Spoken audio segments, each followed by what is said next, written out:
La plus haute affaire est de se gouverner soi-même. Restons en compagnie de Marc Aurèle. Par quoi commence-t-il la rédaction de ces pensées qui forment un livre de sagesse? Par des remerciements à son bisaïeul, à son grand-père, à son précepteur, à Diognète, à Rusticus, à Sextus, aux artistes, savants, philosophes qui furent ses maîtres, et à son père. Il affirme et précise sa filiation culturelle. C'est un homme relié. Relié à des valeurs pour lui suprêmes. Il se félicite qu'on lui ait appris que l'essentiel est la possession de soi. Il gouverne un empire. Mais sa plus haute affaire est de se gouverner lui-même. Seras-tu jamais, ô mon âme, bonne, droite, une et nue? Il ne doute pas que cette culture, où il a puisé, contient des idéaux qui ont un passé immémorial et un avenir infini. Il n'est pas certain que l'empire tiendra.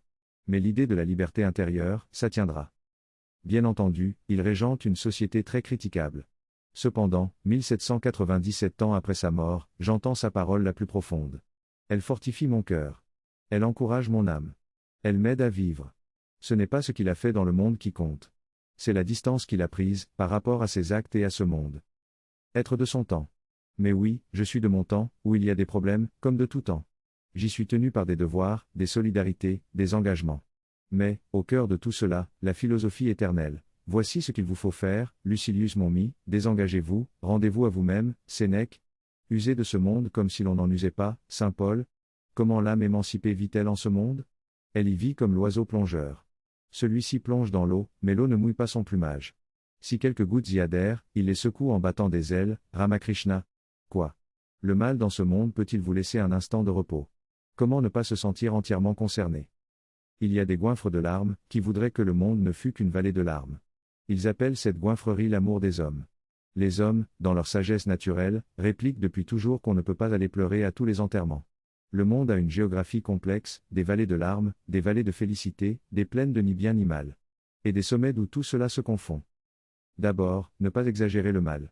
Considérer le nombre de biens en balance. Ensuite, connaître un peu l'histoire des peuples, des sociétés. Savoir que le bien et le mal y roulent perpétuellement embrassés. Vous ne vivez ni le pire ni le meilleur des temps. Le présent n'est exceptionnel, d'une importance absolument capitale, que pour ceux qui ont quelque chose de périssable à vendre, des journaux ou une idéologie, par exemple. Et puis, aux niais, aux fous, aux menteurs qui réclament ou promettent un monde délivré du mal, répondre, sans crainte de vous tromper, c'est mal, avec le mal, mais ce serait pire sans le mal. Et enfin, justement, ne pas vous sentir entièrement concerné. La pensée courte roule furieusement les yeux en tous sens et prétend tout régler. La pensée large examine, doute beaucoup, et parfois ferme les yeux, cherchant en dedans. Baudelaire, contre la pensée courte, demandait que l'on ajoutât au droit de l'homme le droit de se contredire et le droit de s'en aller. Refus de la pensée courte. Refus et mépris. Distance par rapport au siècle. Distance par rapport à ma personne dans le siècle.